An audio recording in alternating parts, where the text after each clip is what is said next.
Hello students, now let us continue adverb clause. adverb clause में हमने conditional तक पढ़ लिए थे, उससे आगे है कंपैरिजन. अगर कंपैरिजन किया जाए, कंपैरिजन क्लॉज कैसे बनाए जाते हैं, इसमें कंजक्शन का यूज होता है बेटा. कंपैरिजन में एज का,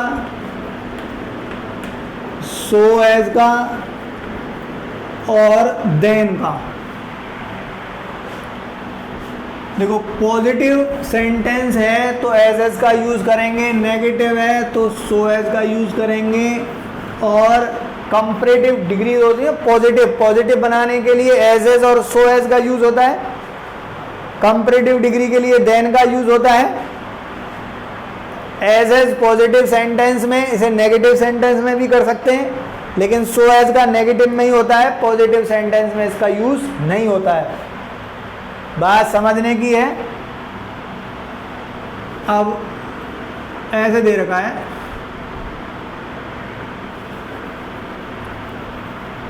सुमन is tall, her daughter is equally tall. उसकी बेटी भी उतनी ही टॉल है. सुमन टॉल है और उसकी बेटी भी उतनी ही टॉल है. अब कंपैरिजन करते हैं भाई. इसमें पॉजिटिव डिग्री बनाएंगे,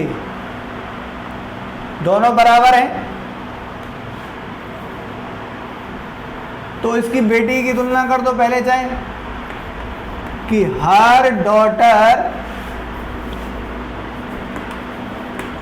इज एज टॉल एज सुमन.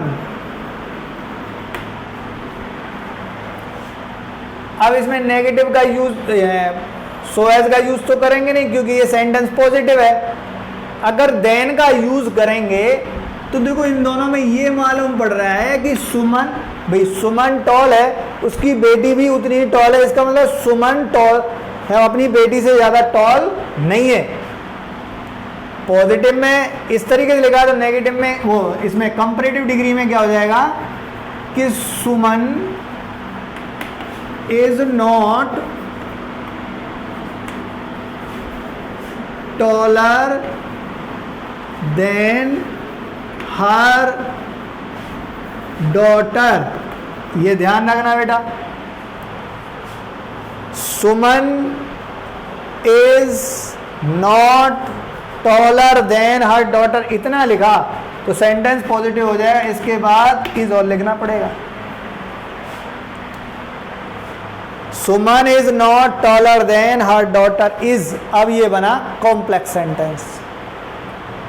इस तरीके से हम यूज करते हैं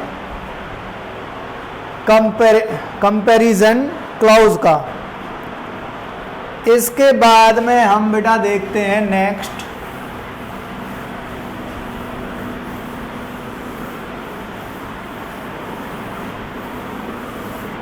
रीजन क्लॉज. रीजन क्लॉज, जब एक सेंटेंस दूसरे का रीजन बताए तो उसे रीजन क्लॉज बनाकर कॉम्प्लेक्स सेंटेंस बना दिया जाता है.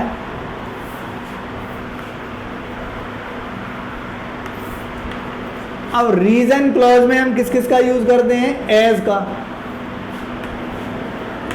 सिंस का और बिकॉज का. एज का, सिंस का, बिकॉज का, तीनों में अंतर भी समझ लेना चाहिए. जब एक स्पीकर यानी कि मैं आपको कोई कारण बता रहा हूं, मैं आपको कारण बता रहा हूं, तो उस कारण को किस कंजक्शन से जोड़ा जाए. भाई जैसे उस मुझे ये पता है, कारण को मैं एक्सप्लेन कर रहा हूं, अगर मुझे ये पता है कि आप कारण जानते हैं तो मैं एज या सिंस में से किसी का यूज करूंगा।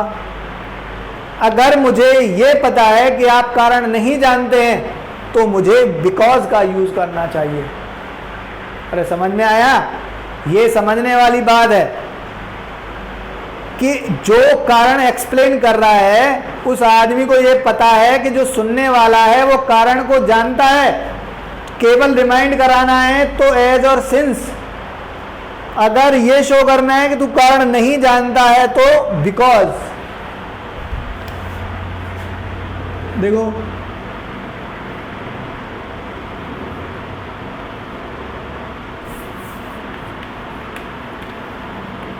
he came late, he missed his train। भाई उसकी गाड़ी छूट गई इसलिए वो लेट आया, गाड़ी छूट गई, ये रीजन है। अब मैं बताने वाला हूं आपको, भाई वो देरी से आया है, उसकी गाड़ी छूट गई थी। अब ये सेंटेंस ऐसा है, निश्चित रूप से आपको मुश्किल से ही पता होगा। तो he came late because he missed his train. अगर सेंटेंस ये कहा जाए कि you are weak in physics, you should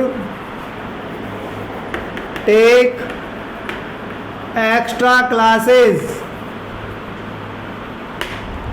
आपसे कहा जा रहा है कि you are weak in physics. अब जिससे कहा जा रहा है उसे पता होगा। अब ये रीजन है ट्यूशन एक्स्ट्रा क्लास क्यों लगानी चाहिए, क्योंकि वो फिजिक्स में वीक है, रीजन ये है। और उसी से कहा जा रहा है, उसी के बारे में तो निश्चित रूप से उसे पता होगा। तो यहां पर हम यूज कर सकते हैं since you are weak in physics,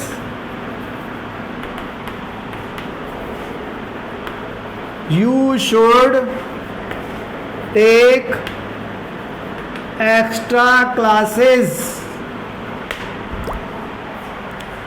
इस तरीके से रीजन क्लॉज एक्सप्लेन किया जाता है। आई थिंक आपके समझ में आ रहा होगा।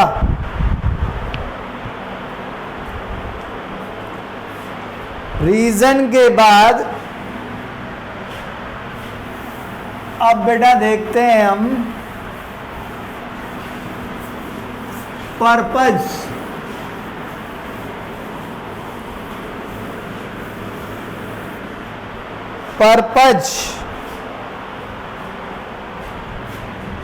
पर्पज क्लॉज में क्या होता है? पर्पज बताने के लिए यूज किया जाता है सो दैट। इसकी जगह इन ऑर्डर दैट का भी यूज किया जा सकता है, दोनों में कोई अंतर नहीं है। इसके अलावा है लेस्ट। देखो पर्पज हमको एक्सप्लेन करना है उद्देश्य, तो हम सो दैट या जो भी उद्देश्य बता रहा है तो उसके बाद हम so that in order that का यूज करेंगे।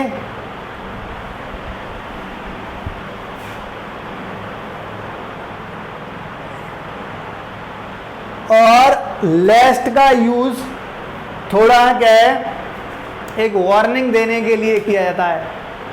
ये इसका भी उद्देश्य के लिए होता है, एक वार्निंग के लिए होता है। अब इनमें अंतर क्या है? अगर हम सो दैट या इन ऑर्डर दैट का यूज कर रहे हैं, सेंटेंस दोनों प्रेजेंट में है, तो सो दैट के बाद मे का यूज होगा। पास्ट में है तो सो दैट के बाद या इन ऑर्डर दैट के बाद माइट का यूज होगा। एग्जाम्पल में बता देंगे, ये ध्यान रखना है। So that in order that के बाद जो हेल्पिंग वर्ब होगी वो मे या माइट होगी। प्रेजेंट है तो मे होगी, पास्ट है तो माइट होगी। लेकिन लेस्ट के बाद शुड का यूज किया जाता है, ये ध्यान रखेंगे। लेस्ट के बाद शुड का यूज किया जाता है।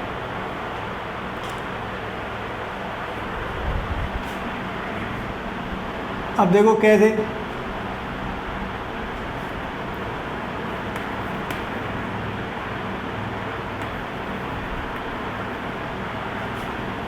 he ran fast, he wanted to catch the train। देखो भाई ध्यान से, he wanted to catch the train, ये wanted चाहता था, यानी पर्पस बता रहा है। वो तेज दौड़ा, वो तेज दौड़ा। he wanted to catch the train, वो ट्रेन पकड़ना चाहता था, वो ट्रेन पकड़ना चाहता था। ये सेंटेंस क्या बता रहा है? पर्पज बता रहा है। अब पर्पज बताने वाले सेंटेंस को जोड़ो भाई किससे? सो दैट से जोड़ो या इन ऑर्डर दैट से, इससे कोई फर्क नहीं पड़ता, दोनों में से किसी एक का यूज कर लिया। अब बात है रेन इधर, इधर वांटेड पास्ट में है, पास्ट में है तो वांटेड वर्ड तो हट जाएगा, क्योंकि पर्पज बताने वाले शब्द को जगह तो हमने कंजक्शन यूज कर दिया सो दैट, इसकी जगह आ जाएगा माइट, यानी he might catch the train. I think समझ में आ गया होगा।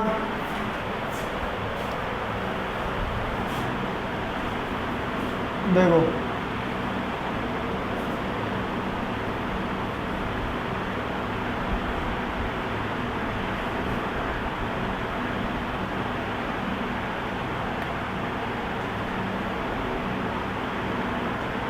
अगर सेंटेंस थोड़ा कॉन्ट्रास्ट में आ जाए, जैसे किसी को चेतावनी दे रहे हैं,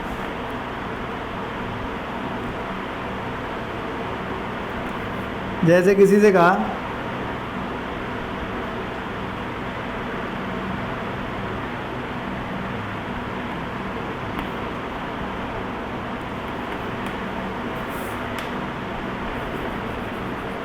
रन फास्ट,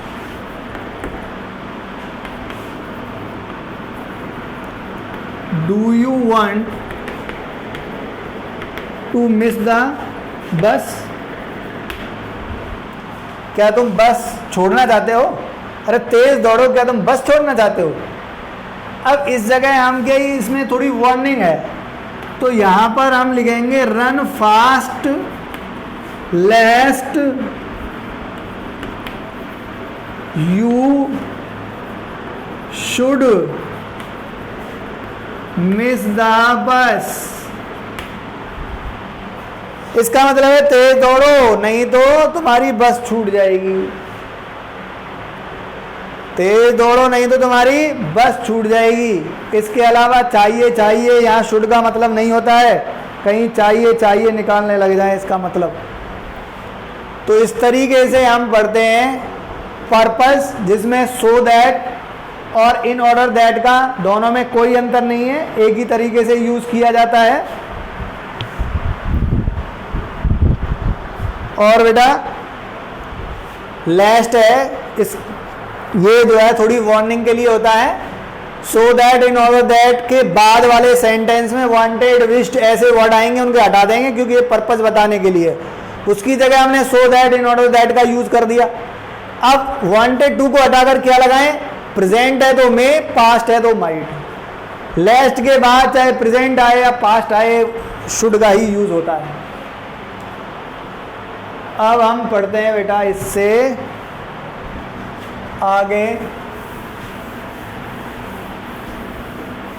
अब आता है बेटा रिजल्ट। भाई रिजल्ट को कैसे एक्सप्लेन करेंगे? रिजल्ट में क्या है?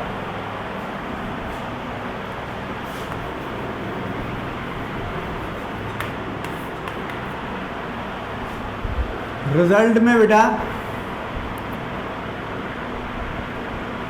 एक ही होता है, सो दैट। अब उससे अलग है, सो दैट एक साथ यूज होते हैं तो पर्पस बताने के लिए यूज होते हैं, सो दैट जब अलग अलग यूज होते हैं तो ये रिजल्ट बताने के लिए यूज होते हैं। अब देखो जैसे ही इज वेरी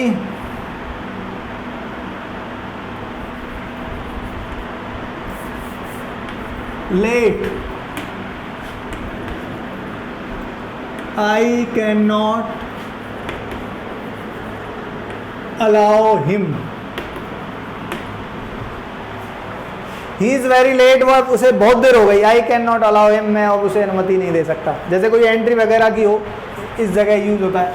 आपको क्या करना है, यहाँ वेरी आ जाए, ही इज वेरी की जगह सो लेट, सो का यूज कर दिया. दूसरे क्लॉज को कंजक्शन दैट से जोड़ दो. I can not allow him. और देखो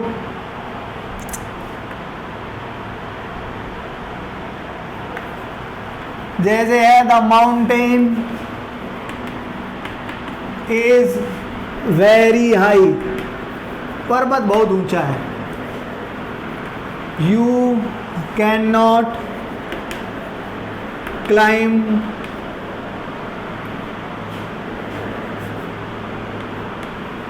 अपॉन इट, तुम उसके ऊपर नहीं चढ़ सकते. अब ये देखो द माउंटेन इज वेरी की जगह क्या आ गया, so. The mountain is so high that you can not climb upon it.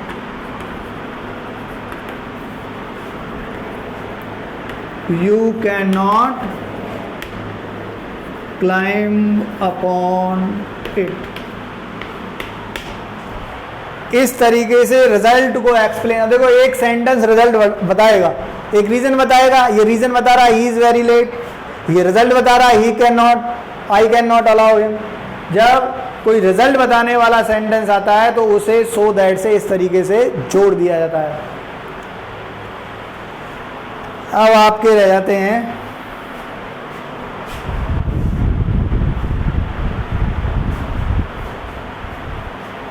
अब आपका रह गया कॉन्ट्रास्ट.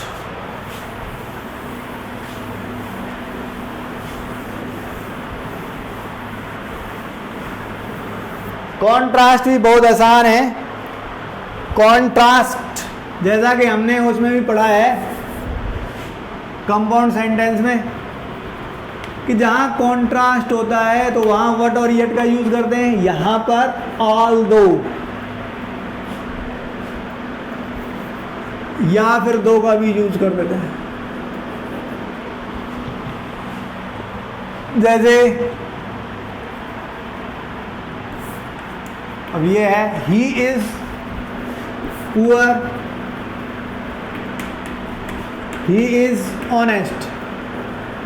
हल्का कॉन्ट्रास्ट है. बट के एग्जांपल में कराया था कि he is poor but he is honest.